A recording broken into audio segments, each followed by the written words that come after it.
नमस्कार, मी पंजाब डक. मी आलोय नागपूरकडं, म्हणजे इकडं पूर्व विदर्भ आहे. तर इथं पीक प्रात्यक्षिक पाहण्यासाठी या ठिकाणी आलोय. आणि या ठिकाणून आता सुरुवातीला नागपूरकडे आहे म्हणून सुरुवातीला नागपूरच्या शेतकऱ्याला अंदाज येतो. तर हे पूर्व विदर्भामध्ये येते. तर नागपूरच्या शेतकऱ्याला अंदाज सांगितलं होतो की आज आहे 15 सप्टेंबर 2025.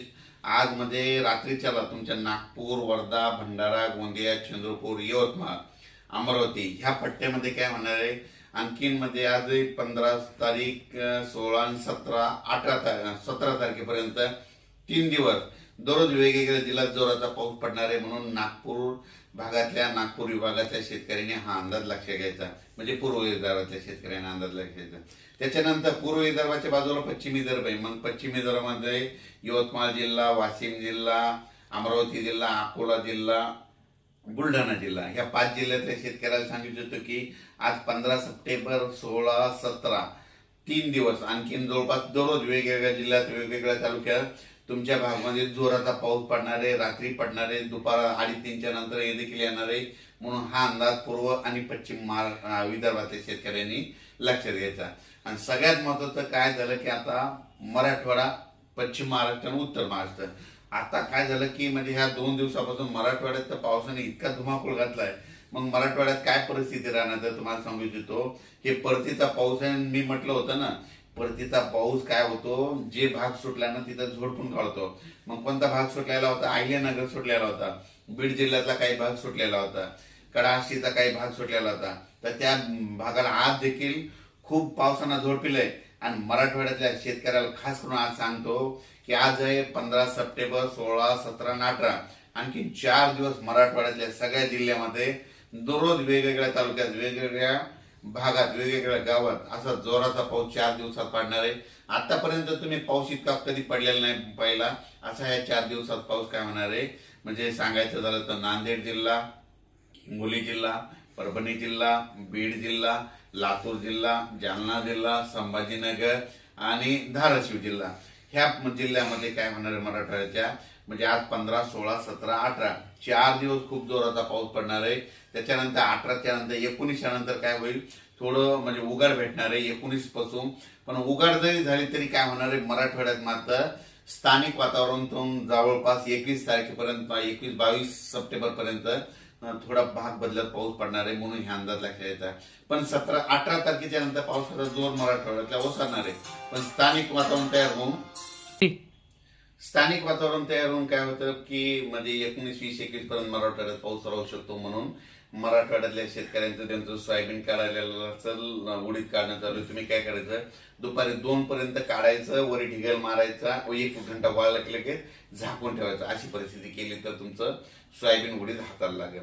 त्याच्यानंतर आपण काय करू, पश्चिम महाराष्ट्राकडे पश्चिम महाराष्ट्राकडे सोलापूर जिल्हा, सांगली जिल्हा, सातारा जिल्हा, कुडाळ ते म्हणजे सातारा जिल्हा, अहिल्यानगर, नाशिक जिल्हा ह्या पट्ट्यातल्या शेतकऱ्याला सांगू इच्छितो की पश्चिम महाराष्ट्राकडे आज म्हणजे 15, 16, 17, 18 4 दिवस दररोज वेगवेगळ्या भागात, वेगवेगळ्या गावात, वेगवेगळ्या तालुक्यात जोराचा पाऊस पडणार आहे, विजेच्या कडकडासह पडणार आहे. म्हणून हा अंदाज लक्षात घ्यायचा. म्हणजे विजा अशा असतील की ह्या विजा कडकड वाजणार नाहीत, असं वेगळं असं बँडचा जसा आवाज येतो ना तशा विजाचा आवाज येईल. म्हणून तुम्ही काय करायचं, ह्या 4 दिवस जरा सतर्क करायचं. म्हणजे पश्चिम महाराष्ट्रात देखील जोराचा पाऊस पडणार आहे. जोराचा पाऊस पडल्यामुळे काय होणार आहे, नद्याला पाणी येणार, नद्याला पूर येणार. त्याच्यामुळं मांजरा धरणाचं पाणी सोडावं लागेल, माजलगावच्या तळ्याचं देखील पाणी सोडावं लागेल. त्याच्यानंतर पुण्याकडे पाऊस पडणार आहे म्हणून खडकवासलाचं पाणी सुटेल. त्याच्यानंतर ते पाणी तिकडे खाली सांगलीकडे जाईल. नद्याच्या पाण्याच्या पातळीत वाढ होणार आहे. म्हणून सातारा, सांगली, कोल्हापूर, सोलापूरच्या शेतकऱ्यांनी हा अंदाज लक्षात घ्यायचा. आणि पुणेकरांनी देखील आजच बघा तुम्ही 15 तारखेपासून तुमच्या तिकडे जोराचा पाऊस सुरू होणार आहे. म्हणून हे पुणेकरांना देखील अंदाज लक्षात घ्यायचा. म्हणजे पुणेकरच नाही तर सांगायचं झालं तर पश्चिम महाराष्ट्रातील सगळ्या शेतकऱ्यांनी 15, 16, 17, 18 4 दिवस जोराचा पाऊस वेगवेगळ्या भागात पडणार आहे. म्हणून हे अंदाज लक्षात घ्यायचा. आता त्याच्यानंतर आपण उत्तर महाराष्ट्राकडे उत्तर महाराष्ट्रातल्या शेतकऱ्याला सांगू इच्छितो की नाशिक जिल्हा, इगतपुरी, त्याच्यानंतर नंदुरबार, धुळे, जळगाव तुमच्याकडे म्हणजे उद्यापासून 16, 17, 18 म्हणजे 16, 17, 18 आज देखील 15ला देखील आज पाऊस आहे. पण 16, 17, 18ला नंदुरबारकडे तिकडे पाऊस जाणार आहे. म्हणून उत्तर महाराष्ट्रातल्या शेतकऱ्यांनी, 4 जिल्ह्यातल्या शेतकऱ्यांनी हा अंदाज लक्षात यायचा. आणि हा परतीचा पाऊस आहे आणि परतीचा पाऊस काय करतो सगळ्याला झोडपून काढतो म्हणून हे लक्षात यायचा. याच्यानंतर आता हे झाला परतीचा. मग याच्यानंतर परत शेतकऱ्याला माझी विनंती आहे की तुम्ही काय करा, 18च्या नंतर काही काही भागात थोडं उघड भेटणार आहे, पण त्याच्यानंतर काय होणार आहे 24 तारखेच्या नंतर म्हणजे 25, 26, 27 तारखेच्या दरम्यान परत राज्यात पावसाचं वातावरण तयार होणार आहे म्हणून हे देखील अंदाज लक्षात घ्यायचा. पण सर या 18च्या नंतर या 2-3 दिवसाचा जो 5 दिवसाचा कालावधी त्या दिवसात सूर्यदर्शन राहणार का? हा 18 ते 23च्या दरम्यान सगळ्यात जास्त चांगलं सूर्यदर्शन काय होईल विदर्भात भेटणार आहे. म्हणजे विदर्भात पूर्व विदर्भ पश्चिम 5 ते 11 जिल्ह्यामध्ये जरा चांगलं सूर्यदर्शन होईल. पण त्याच्यानंतर मराठवाड्यात देखील काय होईल सूर्यदर्शन होईल, पण काय होईल स्थानिक वातावरण तयार होऊन त्या भागात देखील 21 तारखे सप्टेंबर पर्यंत पाऊस पडेल म्हणून हे लक्षात येतं. पश्चिम महाराष्ट्रात देखील तशीच परिस्थिती राहील आणि उत्तर महाराष्ट्रात देखील राहील. आणि राहिला प्रश्न आता म्हणजे तेलंगणा, आंध्र प्रदेश आणि कर्नाटक, ते शेतकऱ्याचे मला फोन आले की आमच्या परिसराची काय परिस्थिती.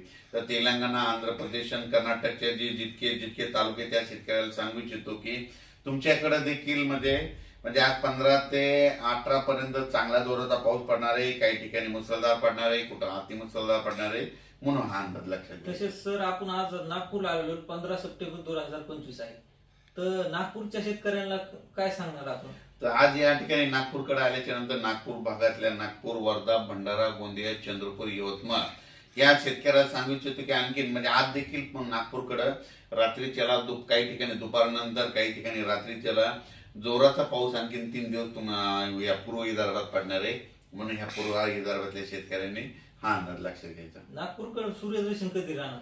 नागपूरकडं म्हणजे आता आपण सांगितलं होतं ना की 18 तारखेपासून नागपूरकडे चांगलं सूर्यदर्शन होईल. 18 पासून जवळपास नागपूरला सूर्यदर्शन होणार.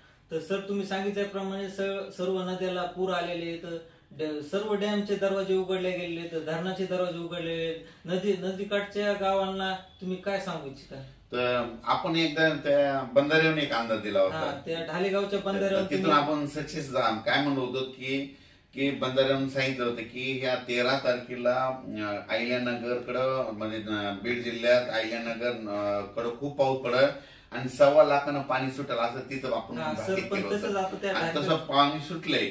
आणि त्याच्यानंतर आपण एका ठिकाणी विहिरीच्या पाणी पूजनाचा कार्यक्रम केला होता. ते लाडजवळगावचे शेतकरी केवळ म्हटले सगळ्या महाराष्ट्रात पाऊस पडला आणि आमच्या लाडजवळगावात पडला नाही. मग त्यांना तिथून काय केलं अभ्यास केल्याच्या अंती त्यांना म्हटलं तुम्ही काही चिंता करू नका.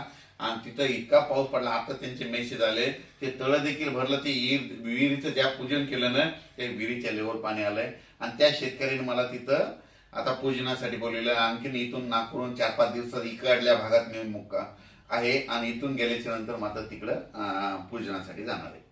तुम्ही सांगितल्याप्रमाणे सर जे भाग सुटलेला होता ते भाग परतीच्या पावसात झोडपून काढायला, तिथं मुसळधार पाऊस व्हायला तर कुठे अति मुसळधार पाऊस व्हायला. तर आता इथून मोरी कसा पाऊस राहणार? तर यापुढे आणखीन काय होणार आहे, आणखीन 25, 26, 27 सप्टेंबरला एकदा पाऊस येईल. 10, 11, 12, 13, 14 ऑक्टोबरला एकदा 4 दिवस पाऊस येईल. पण ते पाऊस जवळपास 25,000 गावामध्ये पडेल. आणि त्याच्यानंतर काय होईल 24, 25, 26 ऑक्टोबरला एकदा दिवाळीमध्ये थोडं तुरळक ठिकाणी येईल पाऊस, लय काय येणार आहे. आणि 2 नोव्हेंबरला थंडी येणार आहे. आता माझी सगळ्या सोयाबीन शेतकऱ्याला एक विनंती, काय करायचं एक सगळ्यात सोपं सांगतो शेवटी जाता जाता की सोयाबीन काय करायची दुपारपर्यंत लेबरला काढायला लावायची ऊन पडल्याच्या नंतर.